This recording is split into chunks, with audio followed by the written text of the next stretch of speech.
Lately, we've been seeing a surge in movies and TV shows that explore this idea of self-duality and you being your own worst enemy. Creatives are using self-duplication, transformation, and separation to explore ambition, identity, and the fear of our own potential. So I'm going to be breaking down 3 different examples that explore these kinds of ideas in their own unique ways. I'm starting off with the movie The Substance. This movie is about a celebrity that's fading from the spotlight, and she takes a mysterious substance which creates an alternate version of herself that's younger and an improved version. At first, it seems pretty good because of the newer opportunities. However, it does get out of control. The pursuit of perfection is something that this movie really tackles, and it goes into how self-improvement really just ends up being self-destruction. You can be super successful and have this crazy resume, all these accolades, but there will always be that fear of being replaced by someone newer, someone more fresh, and basically just taking your spot. It was really interesting to see that body horror was something really prevalent in this movie because it kind of shows on like a deeper level about how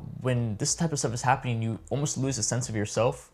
You know, your self-identity is just being stripped away. You begin to lose control of how you're perceived by the wider audiences because they're used to seeing one thing and you know how one thing is. However, it's just not like that. You know, like behind the scenes, there's all types of other stuff going on. And this relates to real life because, you know, there's so many people who are super invested and tapped into this whole beauty culture and all this, the modern day standards and all of that. And they end up going through all of these different surgeries and taking different drugs and all types of stuff just for this hope that they're gonna be perceived with more beauty. It's basically just fixing yourself no matter what the cost is. Another movie I'm gonna be talking about today is A Different Man. So this movie is about a man that goes through a facial reconstruction surgery to escape his old life. However, through reinventing himself, he finds that he just can't let go of his past self. So this movie is more about the idea of self-reinvention. You know, you can't really just escape your past self. You know, that you're always gonna hold on to you. You will always be you and you will always know yourself the most. It also kind of deals with the idea of imposter syndrome because even when you're this newer self, you might still not feel like you're yourself. There's a lot of differences that happen between external and internal changes. And just because you're changing how everything is on the outside doesn't necessarily mean that the inside is different. The character in this movie goes through this because they think that they're gonna feel better about themselves, but they realize that opportunities were really just there all along. You know, like they shouldn't like look at that kind of aspect of, you know, being belittled based off how they look, but finding new ways to embrace kind of who they are. And in a way, it kind of connects to real life because of how the internet is used nowadays. You know, with social media and everything, people can just have any type of profile picture, any type of name that has nothing to do with their real life.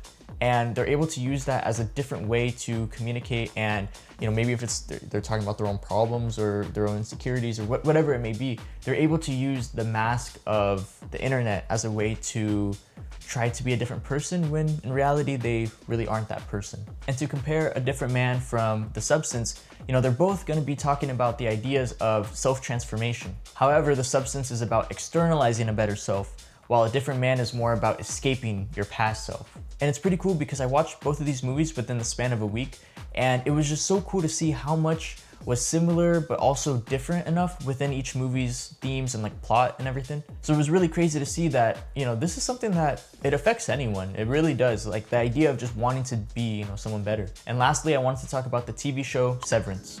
This is a dystopian workplace drama where employees undergo a procedure that splits their consciousness into 2.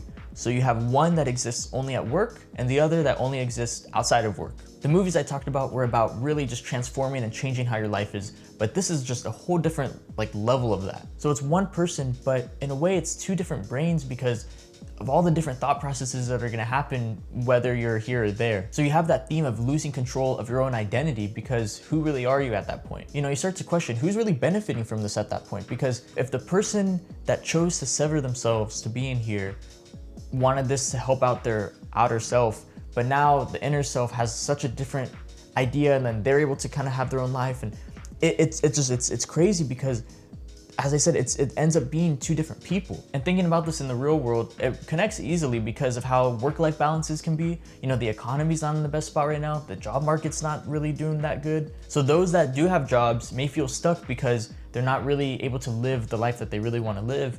However, at the same time, those who don't have jobs may have those exact same thoughts, but in a different kind of mindset. And as I said, a lot of people feel stuck at these jobs because they don't have any way of really finding an outlet outside of their work. Like their life is their work, which in this show, the consciousness that's inside the workplace, that's how they feel. You know, like they have no escape because that's all they know, and like that's all they can live. So it's just really crazy that even though this is kind of like that dystopian sci-fi-esque feel, this can really just be dumbed down to how people are living their lives today. All right, so now we're gonna look at all this on a bigger scale because, you know, why are we seeing so much of this today? And I think it's because people are always trying to improve themselves regardless of what it is. If it's physically, if it's socially, if it's professionally, they're always gonna want to strive for more. So there's this underlying pressure that I guess you could say that people are going through because they feel like they have to optimize their life a specific way. You know, whether it's self-improvement gurus or these side hustle specialists, you know, these influencers who are, you know, trying to map out, you know, buy this, buy that, you know, you'll do great, but you have to do this first. Like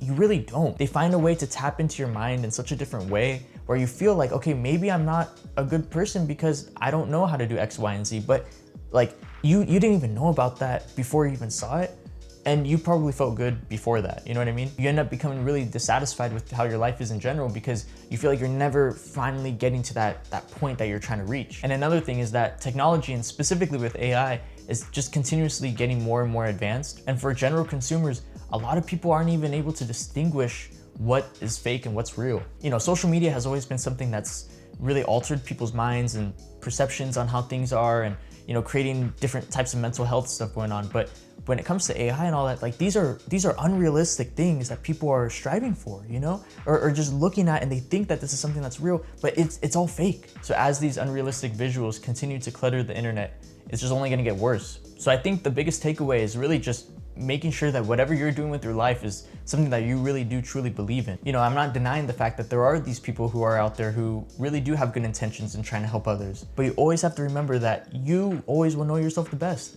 So when it comes to all these things, you know, if you want to change how you are, change this, you know, completely do a 180 with everything going on, like, do you, if that's what you want to do it. But when it comes to these extreme types of conditions, that's when you really just got to be careful. So that's all I have for today. All of the works that I mentioned here are stuff that I'm a big fan of. And after kind of realizing the common theme, I knew I had to ramble about this for you guys. And it really got me thinking, do you, like you watching the video right now, do you think that there's going to be more and more movies and TV shows that explore these types of themes? And also, would you go through any of these procedures? Like, would you take the substance? Would you get severed? Let me know in the comments. Thanks for watching.